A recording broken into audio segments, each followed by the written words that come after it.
Dear children, welcome to this lecture on wave optics.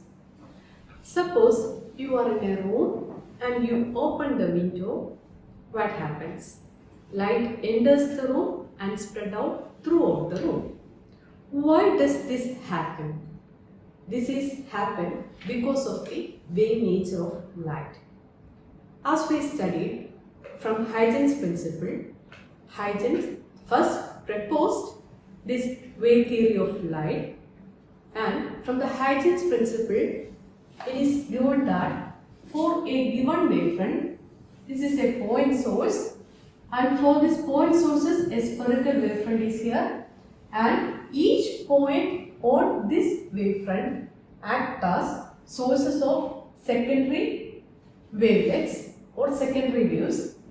For example, we are considering some of the points. This is one point, and this is another point, this is another point, and these points act as point sources for producing secondary wavelets. So, we are drawing a sphere of radius b into t, where v is the velocity in which the wavefront travels and t is the time for which we have to find the wavefront. And here also the same we are drawing. Here also we are similar way we are drawing the spherical wavefront, and the envelope tangent of each wavefront, the total envelope tangent of this wavefront gives the shape and position of the new wavefront at the time t. This is the time t equal to 0. And after a time t, this is the position of the new wavefront. This is the principle of Huygens we studied in the earlier class. And Huygens first proposed wave theory of light, but he couldn't explain how the wave was or what type of wave was that. Thomas Young experimentally proved that light is a wave. And this is the experimental setup of Thomas Young, and this is known as Young's double slit experiment because we are using two slits here, so that it's known as Young's double slit experiment. Here we are considering a point source, and the wavefronts are formed here, and these are the two slits or two openings. Each point acts as point sources that send out secondary wavefronts. So from here secondary wavefronts are created. Similar, here also secondary wavefronts are created, and a screen that is placed at a distance capital D from these slits, and we can see the dark and bright bands on that screen. How bright and dark bands? Because we know that when the waves are interfere constructively or destructively. They interfere constructively means the crest of the one wave interfere with the crest of the other wave, so that the interference is known as constructive interference. And if the crest of the one wave falls on the trough of the other wave, destructive interference takes place, and that points we will get as dark bands. So alternate dark and bright bands are observed on the screen. This is the experimental setup of Thomas Young. Now we are going to derive the bandwidth or fringe width, which means the distance between two consecutive bright bands or two consecutive dark bands. So, derivation for fringe width or bandwidth for bright fringe and also dark fringe. This is the experiment. This is the experiment we already discussed. This is the source. Two slits are there. They are separated by distance small d, and a screen is placed at a distance capital D, and the waves from S1 and S2 meets at C without any path difference, so that it's a bright spot because constructive interference is taking place at the point C. That means this C is equal distance from S1 and S2. So constructive interference is taking place there. A bright band is observed there. And we studied that, or we can find the other bright and dark bands on the screen. Suppose consider a point P which is at a distance x from the center. Okay, then this is the line S1Q and this is the line S2R. At the center C, we will get a bright band, and consider a point P which is at a distance x from the center, and this is the point Q and this is the point R.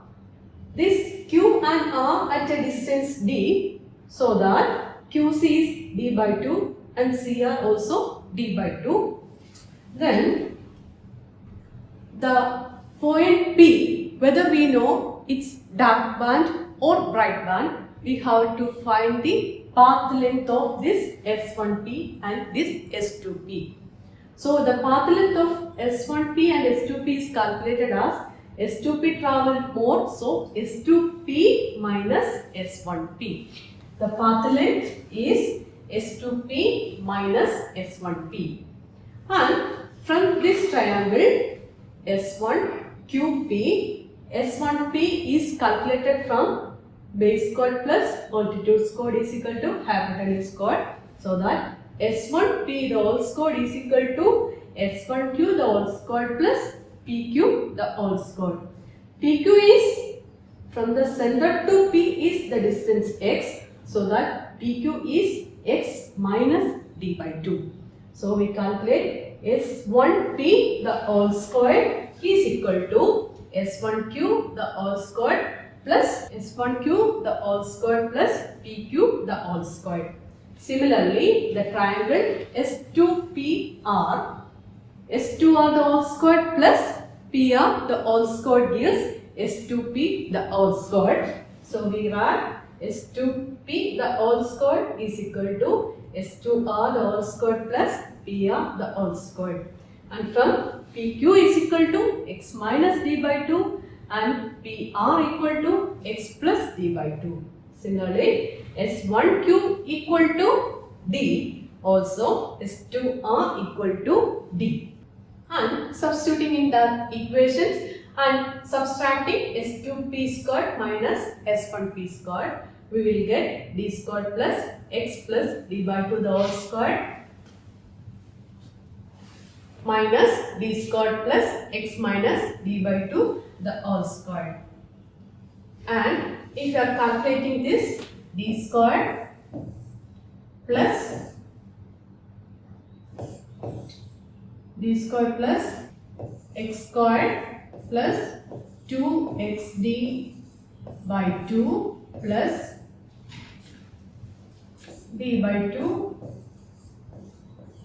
the whole squared minus d squared plus x squared minus 2xd by 2 minus into minus plus d by 2 the whole squared.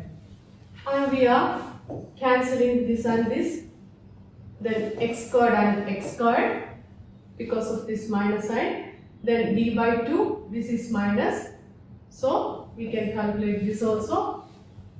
We are cancelling the terms, d squared cancel, x squared cancel, this d by 2 also cancel. If we are cancelling these terms, we will get, from this term we will get only xd, and here also we are getting xd, minus into minus plus xd plus xd, that is 2xd.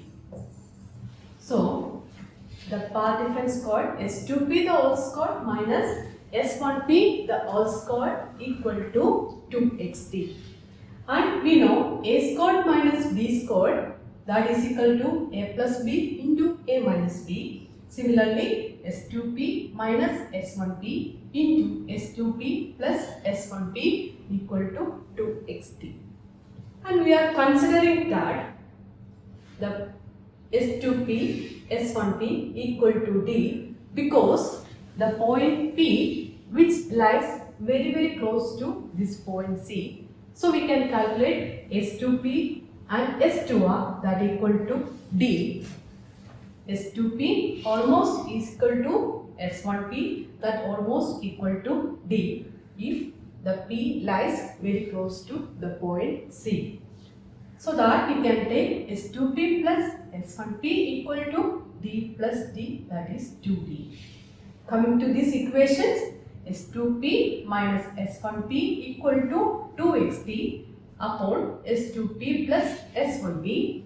This we will get as 2D. Substituting in these equations, S2P, the path difference, S2P minus S1P equal to 2XD by 2D, that equal to XD upon D, where X is the distance in which the point P is placed and D is the distance between these two slits and capital D is the distance between the source and the screen.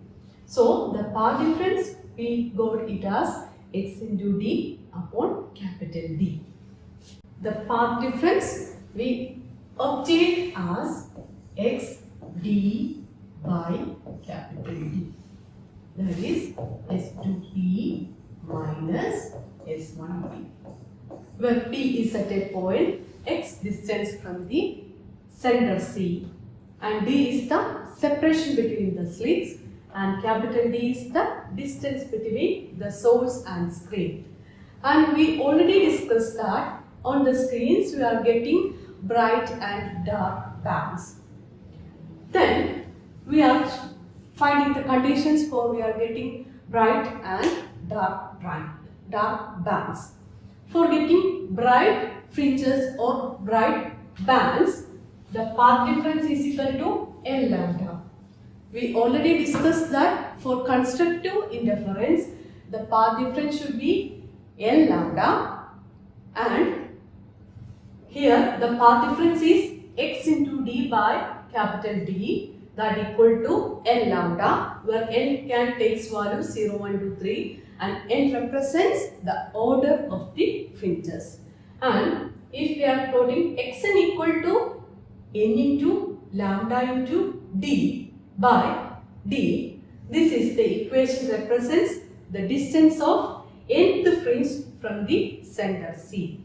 So Xn equal to N into lambda into D upon D, where N is the order, lambda is the wavelength of light used, D is the distance between source and screen, this small d is the distance between slits. If you are giving values for this N, first we are giving 0, then we are getting X0, that equal to 0, that is the bright or central maxima. Why it's known as central maxima? Because at that point the path difference is 0. S1P and S2P are equal distance from that point. We are getting a central maxima or bright spot in the center.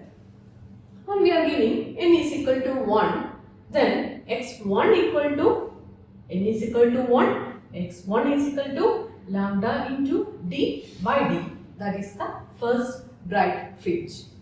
Similarly, N is equal to 2. Then X2 equal to 2 into lambda D upon D, that is the second bright fringe. So we can calculate up to any number of fringes in this manner.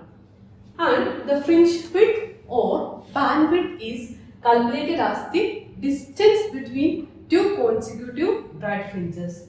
So that is calculated as the fringe width or bandwidth beta, that is equal to x2 minus x1, that is equal to, here x2 is equal to 2 lambda d upon d minus the x1 is lambda d upon d. So subtracting we will get as lambda d by d.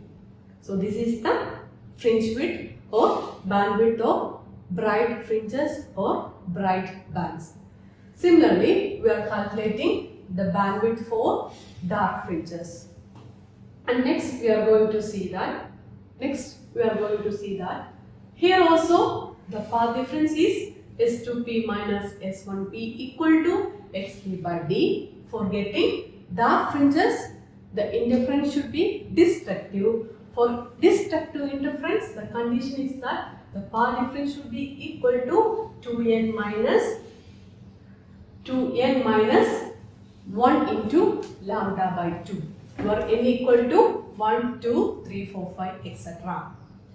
So, the equation is x into d by d equal to 2n minus 1 into lambda by 2, where n represents the order of the fringes, and for giving the nth fringe from the center, calculated from this equation as xn is equal to 2n minus 1 lambda d by 2d.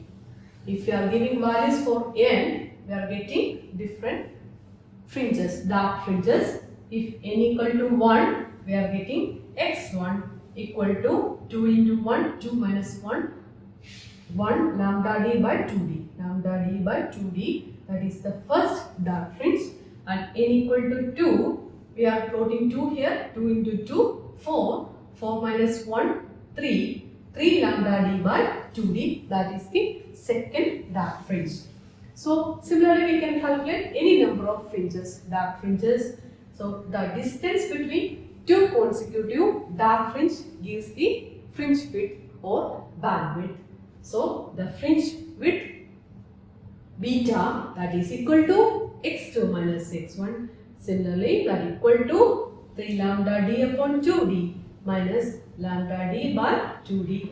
We will get the answer as lambda d by d.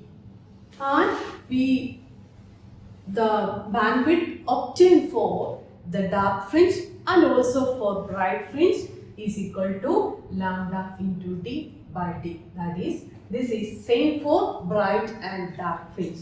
So, the bandwidth or fringe width is the width of bright fringe or dark fringe. That equal to beta, that is equal to lambda into capital D by small d, where lambda is the wavelength of light used and d is the distance between slit and the screen, and small d is the distance between the slits. And from these equations, it is clear that the bandwidth or fringe width beta is directly proportional to the wavelength lambda and the capital D distance between the source and slits. Also, it's inversely proportional to the distance between the slits, small d. Okay, that means if you are increasing the wavelength, beta is increased. If increasing the distance between, again beta increase. But if you are increasing the distance between the slits, beta is to be decreased. The fringe width increases, wavelength also increases. The distance d of the screen from the source increases, and distance between the source and the different sources decreases. That is, the small d is inversely proportional to beta. And we are considering another condition is that this is happen in the air. If we are taking this apparatus to water, then what happens? If the rarer medium is changing to denser medium, then what happens? We know the denser medium, the wavelength decreases. The wavelength decreases means it's directly proportional, so that beta, the bandwidth or fringe width decreases, because the wavelength of the light calculated from the equations, from the linear speed v is equal to f into lambda, where f is the frequency that can't change, it's same for everywhere.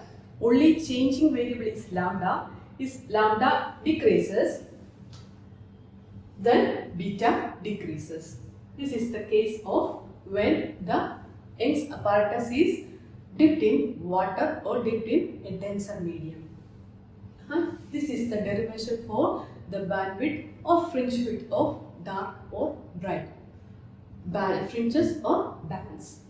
Another thing, angular fringe width theta. This is also important. It is the angle subtended by a dark or a bright fringe at the center of the two slits. This is the one slit, this is the another. From the center of the slit to the first bright or dark points, that angle is theta, that is the angular width.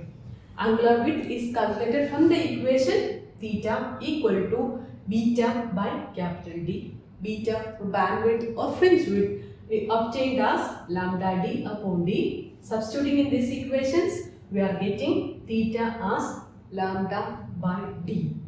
That means theta depends only on the wavelength of light and the distance between the slits.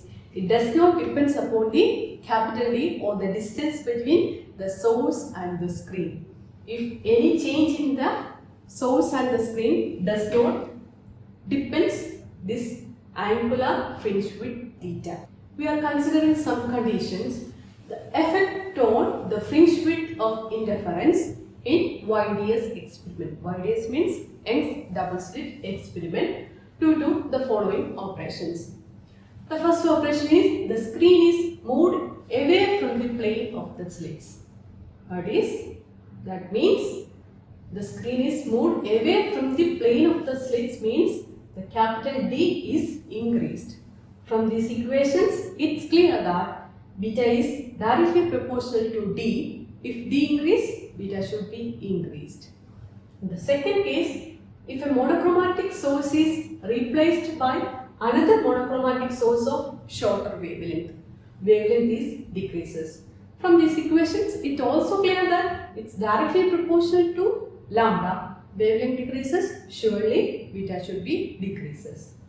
The separation between the two slits is increased. That is the small d.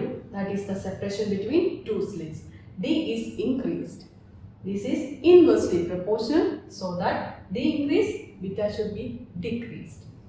And about the width of the two slits are slightly increased.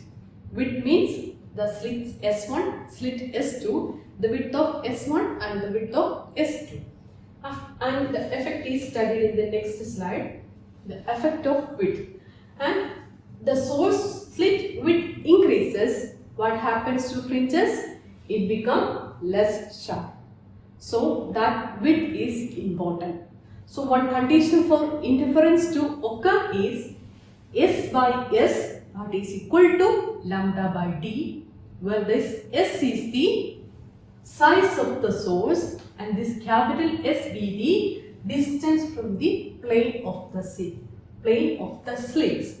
That is S by S equal to lambda by D. It is in the order of S by S is in the order of lambda by D, then only interference should be occur. Otherwise, the interference pattern disappears. This is the condition for occurring interference. So many examples are given in the NCERT textbooks. So please go through that problems. And about another condition, we already discussed that Young's double slit experiment, two slits are there and the waves from the two slits interfere each other either constructively or destructively, forming dark and bright bands on the screen. And one of the conditions, a refractive slab of thickness T is placed in front of one of the two slits, either S1 or S2 of Young's double slit experiment. Then what happens to the fringe pattern of nth fringe?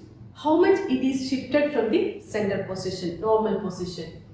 For this, we are using an equations mu, refractive index mu minus 1 into T, that is equal to n into lambda. Here mu is the refractive index. Sometimes mica is used, so refractive index of mica is used here, minus 1 into T. The thickness of that slab, if it's a mica of 1 millimeter and thickness is 1 millimeter, and that is equal to n, that is the nth fringe. Number of shifted fringes into wavelength of light lambda. This may be used in numericals.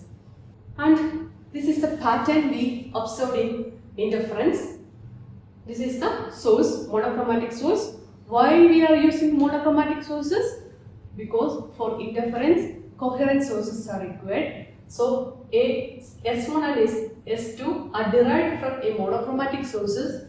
These two act as coherent sources producing interference.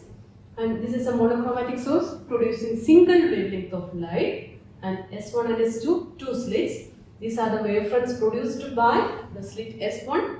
These are the wavefronts produced by the slit S2, and they either interfere or superimpose constructively or destructively, making a patterns like this. A center bright points, because these distances are equal, so a bright point is observed. Then the either sides, dark and bright, alternate bands are observed.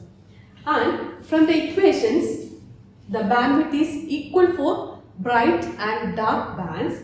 That means these bands are equidistant from each other. Equidistant bands are observed in interference pattern. And about the intensity distributions, and the intensity distribution plotted against lambda we already discussed. This is the case of the phase difference against intensity. We are plotting phase difference in the x-axis and intensity along the y-axis. For constructive interference, the phase difference should be equal to 2 into n into pi, even integral of pi, and path difference is equal to n lambda. For destructive interference, phase difference is odd integral of pi, and path difference is 2n minus 1 into lambda by 2. That means if you are taking the constructive interference, that we are getting bright bands, the phi phase difference should be even integral of pi. This is the even integral of pi, 2 pi, 4 pi, minus 2 pi, minus 4 pi. We are getting maximum points. And for phase difference, odd integral of pi, 3 pi, 5 pi, minus 3 pi, minus 5 pi, we are getting dark bands, that or zero intensity bands. So the pattern is look like this. It's a equidistance, so we are getting a interference pattern like this.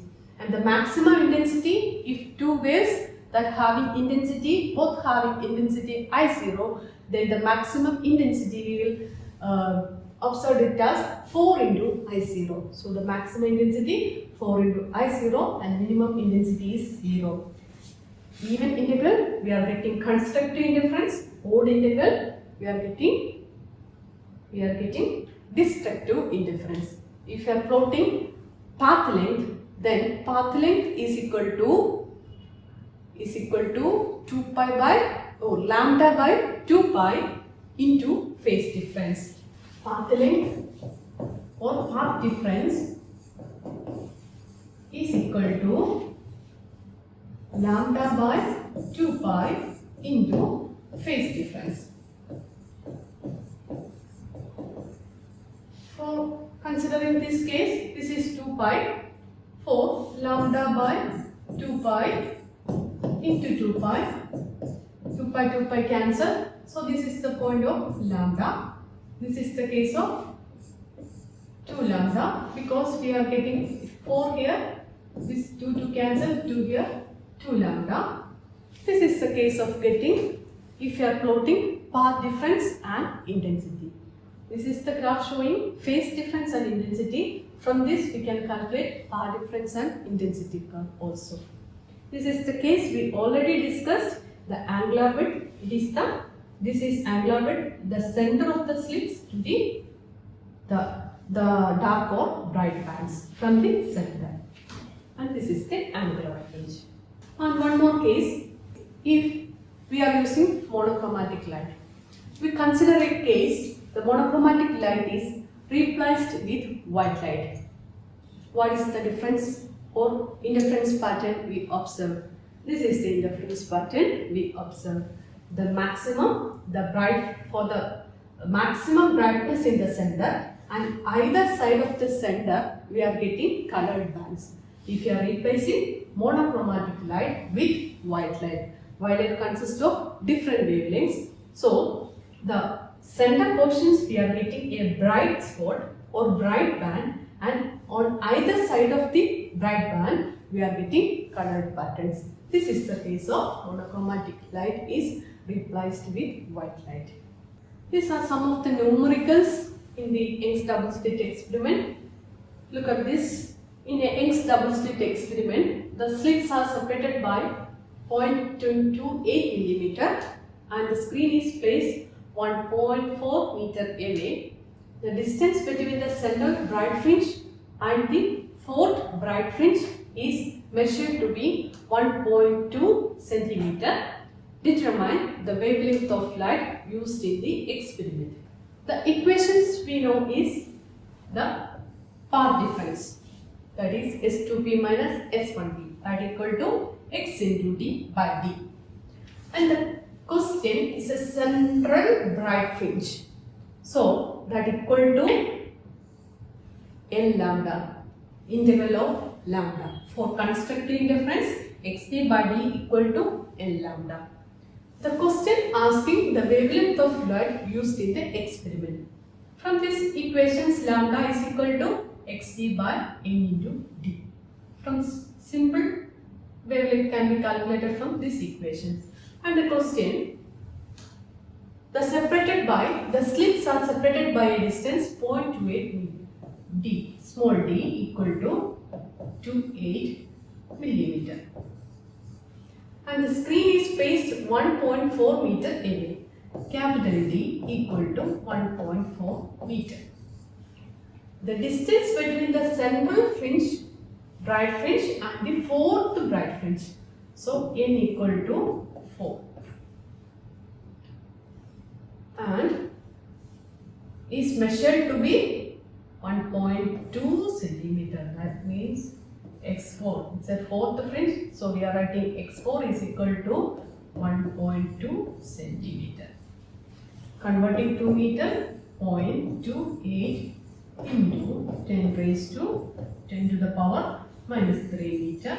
Here in the meter, and here also 1.2 into 10 to the power minus 2 meter.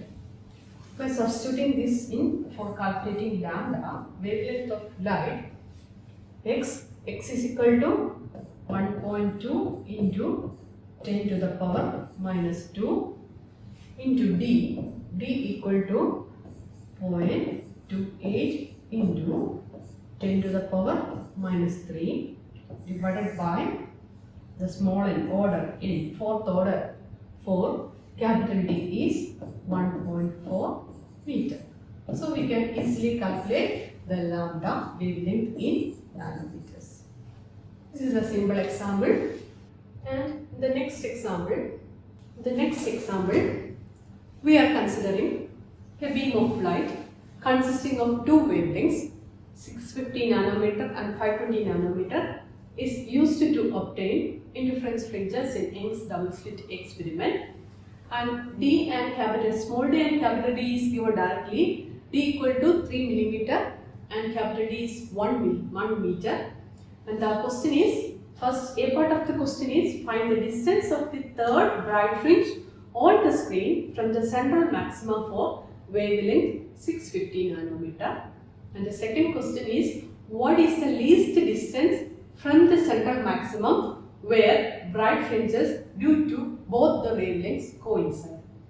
The questions that parameters given in the question are lambda 1 and lambda 2, then small d and capital D, and the first is find the distance of the third bright fringe on the screen. The bright fringe, so we are using the equation, bright fringe means x into d by d equal to n lambda, and this is the third bright fringe, x3 is equal to 3 into lambda d by d. This is the equations we are using for third bright fringe from the center. And the wavelength of light used is 3 into 650. For nanometer we are giving the power as 10 raised to minus 9 into d in the question given as 1 meter divided by small d is 3 millimeter, converting to meter, 3 into 10 to the power minus 3. We are getting the distance. And for the second question, what is the least distance from the central maximum where the bright fringes due to both the wavelengths coincide?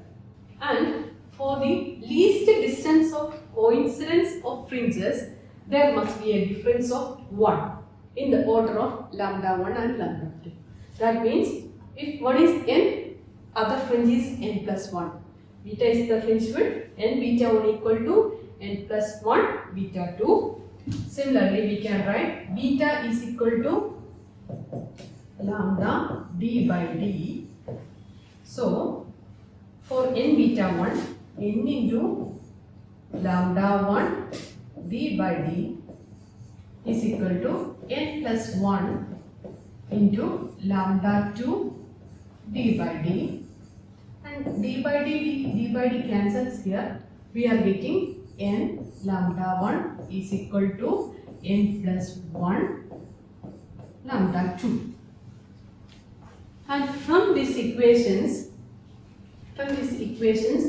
n lambda 1 equal to n lambda 2 plus lambda 2. N is taking outside, lambda 1 minus lambda 2 is equal to lambda 2.